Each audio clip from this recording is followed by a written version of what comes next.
आता आपण बघूया टॉप 9 राजकीय बातम्या। स्वार्थी लोकांना राज्याची आणि समाजाची चिंता नसते, स्वार्थी लोकांना खंत वाटणं म्हणजे नाटक। संजय राऊतांची अजितदादांवर टीका, तर घरात फूट पाडू नका, मी चूक केली या दादांच्या विधानावर राऊतांचा निशाणा। ती लोक असतात त्यांना खंत बिंत वाटणं त्यांचं नाटक असतं। त्यांना खंत दुःख काय नसतं, ते आपल्यापुरतं पाहतात। त्यांना ना राज्याची चिंता, ना समाजाची चिंता, ना पक्षाची चिंता।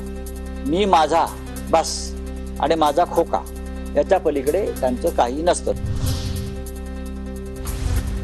उद्धव ठाकरे आणि शरद पवारांची एकी, शरद पवार उद्धव ठाकरेंनाच मुख्यमंत्री करतील, ठाकरे मुख्यमंत्री व्हावेत हे जनतेचं मत, शिवसेना नेते चंद्रकांत खैरेंचं वक्तव्य।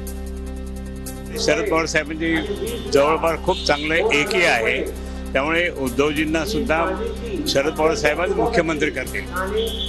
आणि तुम्हाला सांगतो की जनतेचं मत आहे की उद्धव साहेब मुख्यमंत्री झाले पाहिजे। कृषी मंत्री धनंजय मुंडे आणि मनोज जरांगेंची मध्यरात्री भेट, मुंडेंच्या परळी मतदारसंघात जरांगेंची घोंगडी बैठक, घोंगडी बैठकीपूर्वी मुंडेंनी जरांगेंची भेट घेतल्याची चर्चा।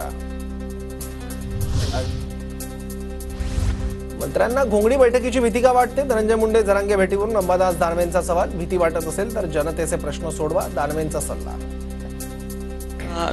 जरांगे पाटलांच्या घोंगडी बैठकीच्या का भीती वाटते? वाटतं जनतेचे प्रश्न, मग प्रश्न तरी सोडवा, जर प्रश्न सोडवले असेल मला नाही वाटत त्यांना या बैठका घ्यायची गरज पडली असती। जरांगे हेच खरे ईडब्ल्यूएस आरक्षणाचे मारेकरी, जरांगेंना भाजप द्वेषानं पछाडलंय, दरेकरांची टीका, तर ज्यांना गरिबांची गरज नाही असे भाजपतील मराठा आमदार बोलायला लागले, जरांगेंचा पलटवार। देवेंद्र फडणवीसने रचलेला ट्रॅप येते, सगळे आमदार मोठा लोक जे बोलतात ना यांना गरीब मोठा होऊ वाटत नाही। उभा करायचं राहिले काय म्हणा, सगळेच उभा केले, सगळ्या संघटना फोड्यात, ज्यांना मराठ्यांच्या गरीबाची गरज नाही असाच मराठ्याचा आमदार बोलायला लागला। मराठा आरक्षणाच्या पुनर्विचार याचिकेवर 11 सप्टेंबरला सुप्रीम कोर्टात सुनावणी, विनोद पाटलांच्या वतीनं कोर्टात दाखल पुनर्विचार याचिकेवर अंतिम निर्णय येण्याची शक्यता।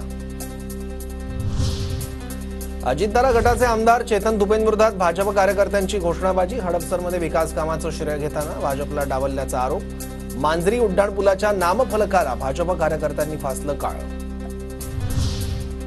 भोसरीचे भाजप आमदार महेश लांडगेंना जीवे मारण्याची धमकी, लांडगेंना मारण्याची सुपारी मिळाल्याचा पोलीस कंट्रोल रूमला फोन, मोशीमधील तरुण पोलिसांच्या ताब्यात।